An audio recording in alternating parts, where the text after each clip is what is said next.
conferencing is something we will want to go over. Okay, I actually held off on teaching you about conferencing on the Polycom because of the underlying behavior of how a conference works, right?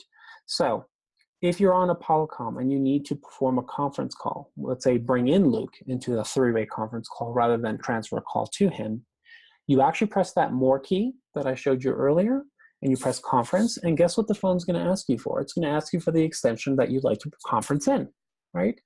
And you type the extension, let's say 1234.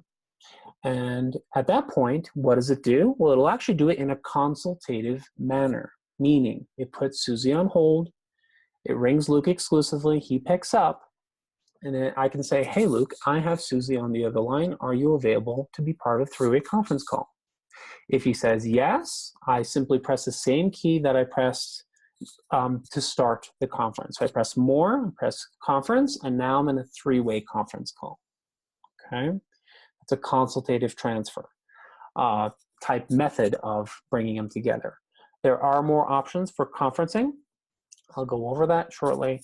But again, I just wanted to show you the underlying behavior of how that works on the Polycom.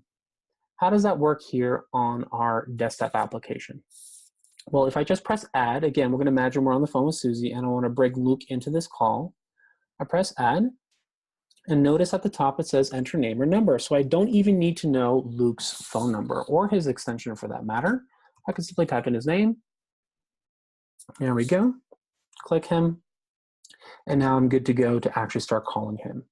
Now, what this is going to do is essentially do the same underlying behavior, right? So it puts Susie on hold and rings Luke exclusively. As soon as he picks up his phone, two additional buttons will appear at the bottom of the app. One will say merge calls, and one will say cancel, right? So if he says, yes, I am available to be part of this conference call, you just press the merge key in the bottom left here. If he says, no, unfortunately, I'm not available, you press the cancel key. What does that do? What's the underlying behavior of cancel when you do a consultation? It drops Luke from the call, takes you right back to Susie, right? So I can politely explain to Susie, unfortunately, Luke is not available at this time for a conference call. Can we reschedule something? Okay.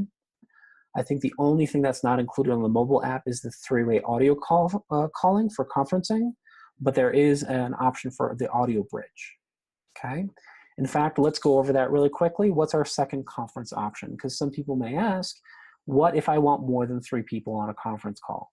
Well, at the very bottom of the app, you'll see a Start Conference button. If I click on it, it'll show you your personal conference bridge. Every single one of you on this account, every single one of you with an extension, has your own personal 1,000-seat conference bridge. This is your dial-in number. This is your host access code, your participation access code for your participants. And if I press invite with email, it'll grab all this information and throw it into an email template. Nice and neat, okay? This button that says include additional dial-in numbers has to do with international. It's normally turned off, but I've turned it on. And what will happen when I press the invite with email, it will actually ask me where else would I like to have my conference call, right? So you have customers all over the world. We are now an international global company, so we own numbers all over the world. So let's say we want to invite someone from the UK, the United Kingdom, Turkey, Sweden, Slovenia, and Peru, okay? So these customers don't need to pay long distance to call the US conference bridge number. They can actually call a number that's local to their country, okay? These are not toll-free numbers. They're local numbers, so they're still going to pay, but they're going to pay what equates to a local call compared to a long-distance call and save them a lot of money. Okay, so you can press the check mark, and again, it'll grab all these phone numbers. It'll grab the participation access code, throw it into a nice email, nice and tidy, give you all the information you need for them, and you can send it on its way. Okay.